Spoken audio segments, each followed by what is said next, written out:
1 João 1, de 1 a 4. A apresentação daquele que é a nossa alegria. Olá, pessoal. Depois em que gravamos a nossa introdução, falando um pouquinho sobre o pano de fundo da época em que a carta foi escrita, chegou o momento de iniciarmos a exposição do texto. Mas antes da exposição, não se esqueça, se você ainda não se inscreveu no nosso canal, você é muito bem-vindo. Será uma alegria sempre tê-lo para ouvir as nossas mensagens e também as nossas experiências desses últimos 40 anos de ministério. E deixa aí o seu like ou o seu dislike, como queira você, mas é uma alegria ter você. Ok, vamos voltar então lá para o o que está escrito logo no começo, a apresentação daquele que é a nossa alegria. Nós vamos fazer algumas observações interessantes. Você que é amante da exposição bíblica, você sabe que a gente sempre trabalha com a grande ideia. E a grande ideia, nós esprememos o texto e extraímos em poucas palavras aquilo que o texto quer dizer. Por exemplo, a grande ideia: Jesus é o verbo da vida, descrito e provado, para que nele a nossa alegria seja completa. Jesus é o verbo da vida, descrito e provado, para que nele a nossa alegria seja completa. Essa carta de 1 João é uma carta muito prática, nos ensina algo assim muito importante sobre a pessoa de Jesus Cristo. E João, que viveu aquele momento muito difícil na igreja, com aqueles falsos mestres trazendo doutrinas errôneas para dentro da igreja, ele agora vai rebater e ele vai provar quem é o Senhor Jesus. E ele prova de uma maneira muito interessante. Ele prova falando sobre o convívio dele com Jesus, ao vivo e a cores. Então vamos lá adiante. E João vai apresentar 4 objetivos que todos precisamos saber. Esses objetivos, claro, que eram para que aqueles a quem ele havia endereçado a carta soubesse. Primeiro, que Jesus é o verbo da vida, versículo 1. Segundo, que Jesus é a manifestação da vida eterna, versículo 2. Que em Jesus temos comunhão, versículo 3. Que em Jesus a nossa alegria é completa, versículo 4. Vamos entrar para o primeiro, então. Jesus é o verbo da vida. Observem que eu coloquei aí numa cor diferente, no amarelo, alguns verbos que são muito interessantes para a nossa compreensão do texto. Então aparece aí o que era desde o princípio, o que ouvimos, é um verbo, 2 vezes aparece no texto. O que vimos aparece 3 vezes. Com nossos olhos, o que contemplamos e nossas mãos apalparam a respeito do verbo da vida.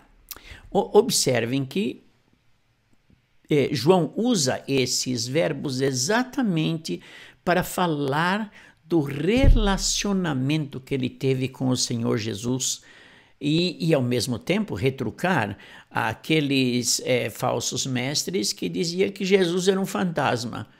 Lembra da questão gnóstica? Que a matéria é má e o espírito é bom. E se a matéria é má e Jesus tinha um corpo, tinha matéria, o espírito que é bom não poderia jamais habitar nele. E aí o apóstolo João vai fazer algumas essas observações que nós vimos. Ele diz assim: nós ouvimos ele, voz audível, nós ouvimos os seus ensinamentos, nós vimos ele fazendo coisas maravilhosas, nós vimos ele expulsando demônios, nós vimos ele conversando com os doutores da lei, nós vimos ele em plena ação do seu ministério e nós o contemplamos e as nossas mãos o apalparam. Eu gosto muito desse verbo, nós contemplamos. Existe agora uma música recente, né? Acho que é recente, Contempla, ó Deus. Em tudo isso que João está falando, desses verbos que ele usa para provar que Jesus é gente, que Jesus é humano, não é um fantasma, eu gosto muito do contemplamos. O meu grande professor e mestre Karl Lackler, ele sempre falava isso comigo. Ele dizia que ele gosta de ter aquele momento de contemplação da beleza de Deus. Eu aprendi um pouquinho com ele. É um homem que hoje está com 94 anos. O ano passado eu estive com ele e ele falou para mim, Mendes, eu estou andando aqui pelo condomínio, pelas ruas onde eu moro, aqui em Michigan, e eu fico contemplando a beleza de Deus, e ultimamente eu tenho contemplado um pouco sobre a misericórdia de Deus.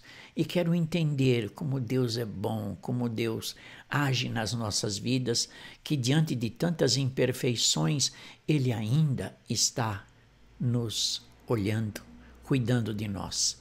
Então essa ideia de contemplar, eu faço isso de vez em quando, não sou um Karl Lackler, mas lá na Palavra da Vida, quando eu estava lá, agora não estou tão perto lá, quando eu estava lá, às vezes eu me adentrava à mata e sentava ali e ficava olhando para a mata, olhando para a natureza e ao mesmo tempo orando e contemplando a beleza de Deus. Gente, isso faz um bem. Então, esta é a primeira observação. Jesus é o verbo da vida, e para provar que ele era o verbo da vida, o apóstolo Paulo, estou confundindo Paulo, o apóstolo João diz, eu ouvi e eu contemplei, e as minhas mãos apalparam, sabe quem? O verbo da vida. Quem é o verbo da vida? É Deus, é a pessoa de Jesus Cristo, é Deus encarnado na pessoa de Jesus Cristo, o verbo da vida. Vamos agora para o segundo ponto da nossa mensagem, que Jesus é a manifestação da vida eterna. Olhemos novamente os verbos, pois a vida foi manifestada e nós a vimos, novamente o vimos aqui, e damos testemunho. É real, nós vimos ela manifestada, dela vos anunciamos, aparece 2 vezes no texto, a vida eterna que estava com o Pai e nos foi manifestada. As 2 palavras, os 2 verbos aí que eu quero destacar é manifestada. É interessante, meus queridos irmãos, a vida eterna, a salvação eterna estava guardada lá no céu, para nós. Aí Deus, na sua infinita misericórdia, vamos imaginar que Deus, lá no concerto da eternidade, falou assim, puxa vida, eu preciso amar esse povo, eu quero amar essa gente. Bom, ele não precisava amar, mas ele se dispôs a amar. Então, aquela vida eterna que estava nele, ele entregou para o Senhor Jesus Cristo e diz, olha, essa vida eterna, ela tem um preço a ser pago. E aquele povo que está lá embaixo, lá na terra, se assim podemos dizer, esse povo precisa da graça de Deus. Então, eu vou enviar o meu filho, ele vai na cruz do Calvário morrer pelos pecados de toda aquela gente, que aliás não merece, mas ele vai. E eu vou manifestar esta vida eterna. Meus irmãos, isso é coisa maravilhosa. Você já pensou se Deus decidisse não manifestar a vida eterna a nós? Ele usou a pessoa de Cristo para manifestar a vida eterna, porque é nele que nós temos a vida eterna. Que fantástica essa manifestação de Deus, o nosso grande e eterno Deus. Vamos em frente. Que em Jesus temos comunhão. Olha os verbos novamente. Sim, o que vimos e ouvimos, isso vos anunciamos, para que também tenhais comunhão conosco, com Deus. E a nossa comunhão é com o Pai e com o seu Filho Jesus Cristo. Percebe os verbos aí? Vimos, ouvimos e anunciamos. Anunciou para quê? Para que também tenhais comunhão. É muito interessante, meus irmãos, a igreja, um dos pontos altos da igreja é a comunhão. Porque aquela comunhão, quando nós aceitamos o Senhor Jesus Cristo e a ação do Espírito Santo dominando a nossa vida, nós temos agora comunhão com o Pai e com o Filho e com o Espírito. E essa mesma comunhão nós temos com os nossos irmãos. Perceberam como é a coisa muito séria? Eu não posso cortar a minha comunhão dos meus irmãos, de forma nenhuma. Porque se eu cortar a comunhão com meu irmão, eu vou estar cortando a comunhão com Deus, a comunhão com Jesus, a comunhão com o Espírito Santo. Não dá, é impossível. Por isso que uma das belezas da igreja é a comunhão. Eu creio que um dos grandes sucessos da primeira igreja batista de Atibaia, primeiramente a graça maravilhosa de Deus, mas foi a maneira como a igreja encarnou desde o seu início a comunhão entre os irmãos. E sem dúvida nenhuma, é uma das coisas mais belas que a gente vê acontecer na igreja, a comunhão entre os irmãos. Vamos em frente? Em quarto lugar, no quarto versículo, que em Jesus a nossa alegria é completa, ok? Aqui aparece o verbozinho, né? Escrevemos, estas coisas vos escrevemos, essas coisas vos comunicamos para que a vossa alegria seja completa. Olha aí, meus irmãos, sabe por que João escreveu esta carta aos irmãos? Para que eles soubessem quem era realmente Jesus, para que eles fugissem daqueles falsos mestres e entendessem quem era Jesus, porque Jesus é a única razão da alegria do ser humano. Um ser humano sem Jesus não tem alegria. Alegria é só com Jesus, é só tendo Jesus. Aquela grande música, Jesus, alegria dos homens, mostra claramente que o artista ali quis expressar a alegria que nós temos em Cristo Jesus. Ele é a nossa alegria e ele escreveu para isso.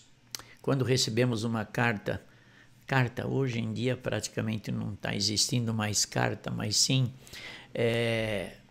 e-mail ou alguma comunicação por WhatsApp, e às vezes ficamos felizes em saber daquilo que está acontecendo com alguém, aquela novidade. E o apóstolo João escreve para que a alegria dele fosse completa. Jesus é real, é gente, é Deus. Vamos avançar um pouquinho mais? Voltando para a nossa grande ideia, Jesus é o verbo da vida, descrito e provado para que nele a nossa alegria seja completa. Vamos aplicar um pouquinho? Aplicando, desenvolvamos a prática de contemplar pela fé a pessoa de Jesus. Oh, meus irmãos, eu acho que é uma boa ideia isso, né? Que tal você tirar um tempo assim de oração silenciosa ou se ausentar para um lugar muito tranquilo e começar a contemplar a beleza de Cristo. Deus nos deu a imaginação e é gostoso usar essa imaginação. Às vezes podemos usar a imaginação para algo não muito bom, mas que tal termos um momento que nós fechamos os nossos olhos e procuramos contemplar a beleza de Cristo, tentando visualizar como deve ser o céu, tentando visualizar como devem estar aqueles que já partiram antes de nós, tentando visualizar Cristo no trono da glória. Deve ser gostoso. Eu acho que é uma prática muito boa. E depois nós vamos ver mais, louvarmos a Deus porque Ele compartilhou conosco a vida eterna. Meus queridos irmãos, já pensou se Deus fosse egoísta, não compartilhasse conosco a vida eterna, nós estaríamos perdidos. Acho que você já teve experiência com o seu filho ou com o neto. Eu estou agora muito perto de um netinho de 2 anos e alguns meses e às vezes ele não quer compartilhar alguma comida que ele tem na mão. Ele está gostando tanto, você fala, me dá um pouquinho, ele não. É aquela ideia da criança, não, eu estou gostando, por que eu vou compartilhar aquilo que eu estou tendo aqui? Ele não quer compartilhar, mas o Senhor Deus, pela graça maravilhosa, Ele compartilhou conosco a salvação. Em Cristo temos comunhão uns com os outros. Gente, eu acho que a maior beleza da igreja é a comunhão, como vive esse povo. Eu tive uma experiência com um casal católico que se converteu, chegando em Atibaia, e ele participou logo no início de um banquete dos casais. Aquele banquete maravilhoso, uma palestra sobre os casais. E depois, durante aquele bate-papo, eu cheguei para ele, que alegria ter você aqui. Ele falou, pastor, o senhor não tem ideia. Eu não sabia que existia essa comunhão em algum lugar. E eu descobri que essa comunhão tem na igreja. Sabe qual a resposta dele? Daqui não saio mais. Meus irmãos, cresce a nossa responsabilidade. Me entristece muito divisões de igreja. Quando as igrejas se dividem, é uma prova muito clara para dizer para o mundo, nós não temos comunhão. A nossa comunhão está muito aquém daquela comunhão que Deus queria que tivéssemos. Vamos ao próximo. Deus em Cristo nos fez conhecer a alegria verdadeira. Meus queridos irmãos, já falamos um pouco dessa alegria. Pare para pensar o que seria de você sem Jesus. Como você estaria vivendo? Por exemplo, agora com essa pandemia, será que você estaria apavorado? Ou você estaria desiludido da vida, com medo? Mas nós, os crentes, mesmo com a preocupação dessa pandemia, a alegria de ter Jesus Cristo como sendo Ele a razão da nossa vida e da nossa alegria, essa pandemia nenhuma tira. Meus queridos irmãos, que Deus nos abençoe. E vamos caminhar nessa carta para que juntos possamos